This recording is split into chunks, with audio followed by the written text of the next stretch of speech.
So De Jong to Manchester United looks set to happen, as a tier 1 reliable journalist has basically put his credibility on the line and said De Jong is going to end up at Manchester United, and said it's 95% likely. So in today's video, we're going to be looking at Frenkie de Jong. First of all, would he be a good signing? Would he improve the Manchester United midfield? How would United line up with De Jong in the squad?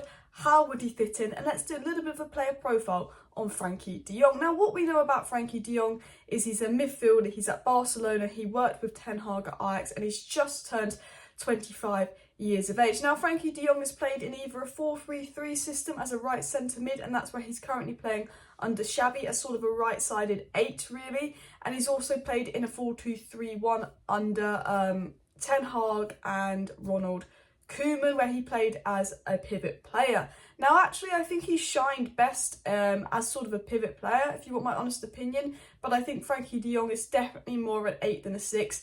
I think if you sign Frenkie de Jong, it's a brilliant signing, but he would not solve United's midfield issues completely. He'd help the midfield, but United would need to go and get a number 6 to play alongside Frenkie de Jong. Now, Frenkie de Jong is a highly technically gifted, talented, intelligent player. He's a very good dribbler, very good ball control. He also doesn't hide behind players, which I think Scott McTominay does. He's there to receive the ball a lot. I think he's very good at dribbling, passing. He plays with his head up, and his versatility, which will make him absolutely perfect under Erik ten Hag. And there's no doubt in my mind he was good under Ten Hag in the past, and he is an Erik ten Hag kind of player.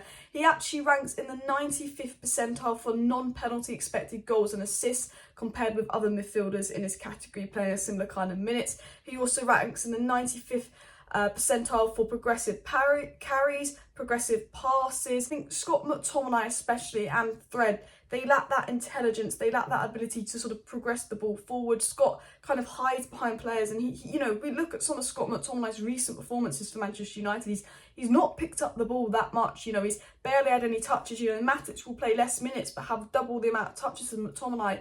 You know, whereas de Jong is very good at trying to receive the ball. He's very positionally aware. He gets some very good areas, but also he's a good passer of the ball and helps pass the ball forward. And he's a good team player. And I think United have played as individuals lately that de Jong as a team player would really improve United.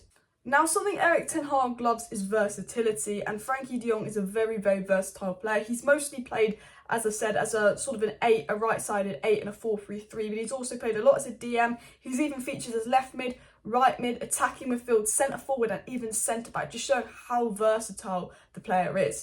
Now, Jack Fawcett 1704 on Twitter has done a really, really good thread where he's gone into lots of detail about sort of the past of de Jong, his stats by the season, his strengths and all of that, and I really highly recommend checking out that thread on Twitter. I'm going to go through a little bit of the stuff that he said, some of the data, some of the stats that he said in this video, so thank you very much, Jack, for letting me use some of this. In the thread, he'd mentioned that in de Jong's final season at Ajax, he made 52 appearances with 7 goal contributions, and Ten Hag mainly used de Jong in the pivot alongside Schoen or Blind in his 4-2-3-1 system, where he averaged 18.7 duels won per 90 and 5.77 interceptions per 90 and 11.8 recoveries in the opposition half per 90s, which shows, one, he's a really high energetic player, winning the ball back, but also he's quite defensively sound. I always talk about de Jong's strength as being his passing and dribbling ability, but he's absolutely solid defensively as well. And I think if Ten Hag does come to United, he would deploy a 4-2-3-1 system, which is the same formation Ollie used, but obviously he would play very, very differently. And I think, you know, if you get de Jong in the pivot and you sign a player like Lema or Kamara to play alongside de Jong in a pivot that's more of a 6, and he could be more of an 8, I personally believe that it could work as well. Now, we know that obviously de Jong went to Barcelona. There was quite a few managers he's played under at Barcelona, but he wasn't always a regular when he first joined Barcelona. But obviously, when Ronald Koeman came in, that's when de Jong went back to being a regular. And again, Jack has mentioned that in August 2020, when Ronald Koeman came in, de Jong returned to the starting lineup in a pivot with Sergio Busquets. In the 2021 season that de Jong made 51 appearances and contributed to 15 goals, de Jong won 16.8 duels per 90, had 3.28 interceptions per 90 as well. And he had a pretty decent season in the pivot. I remember talking to Barcelona fans because they didn't like Koeman and they were really bad, and they were saying, oh, at the time, the only Barcelona players that deserved to play for them, they used to say, was de Jong and Messi, and he was one of the standout probably performers in the Koeman area, I believe, from a lot of Barcelona fans, when there wasn't many good standout performers in that era, and that he was pretty good under him.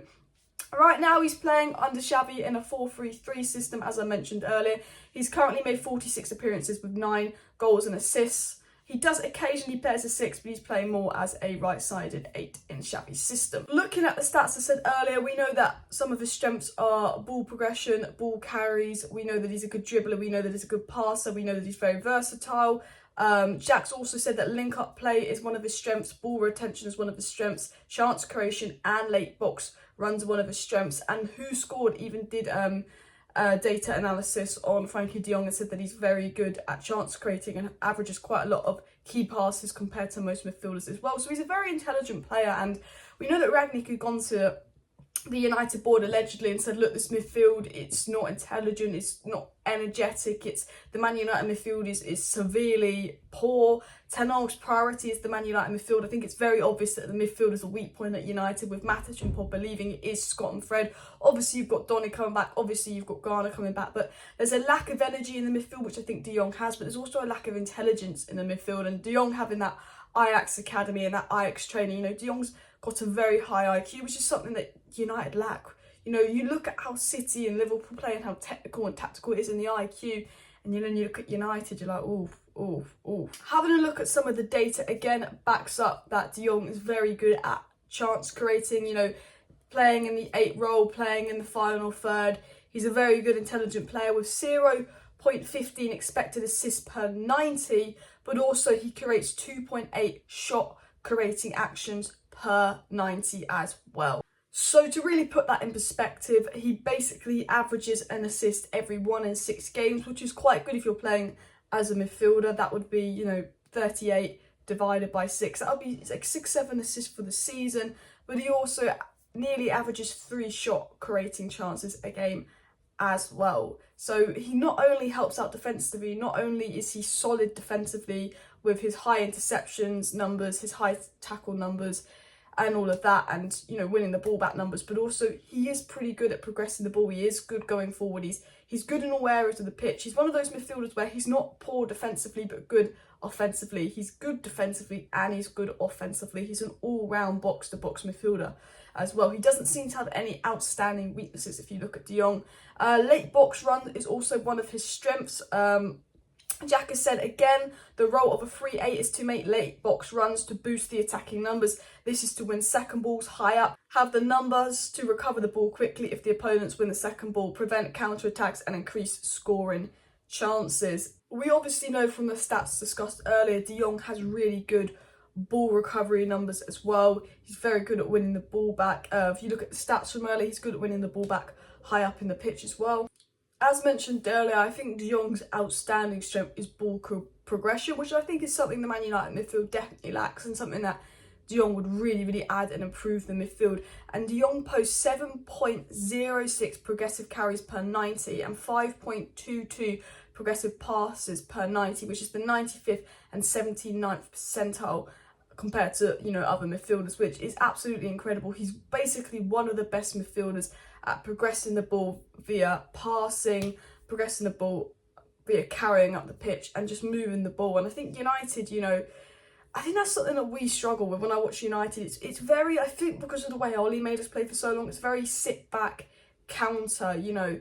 I think that's something we definitely lack, something Scott McTominay can't do. That's something Fred is okay at, to be fair to, but that is something that the United midfield definitely needs. The 2 other strengths that Jack mentioned was ball retention and link-up play. He said that Frenkie de Jong is exceptional at knowing when to release the ball and when to delay an action. He ranks in the 87th percentile for passes completed per 90 with 56.7 and has a pass accuracy of 90%. And how many times have we watched Man United and Bruno's pass accuracy has been like 60, McTominay's pass accuracy has been like 70%. United give the ball away so easily. You know, passing, you feel like it's one of the easiest, most simple skills in football, but it's something that United are awful at. I think it's our biggest weakness. We seem to be the worst passers of the ball, and de Jong is a fantastic passer, but de Jong also has really good link-up play. He said de Jong is intelligent with his movement and will seek the ball if teammates are under pressure, a player who is constantly scanning the area around him to find space and receive the ball, and then help the team drive forward and interchange, which this is something that infuriates me about Scott McTominay. There'll be Maguire under pressure and Scott McTominay will just hide behind a defender blocking his view and won't come and get that pass, and you know, he hides a lot behind the ball, and De Jong is there.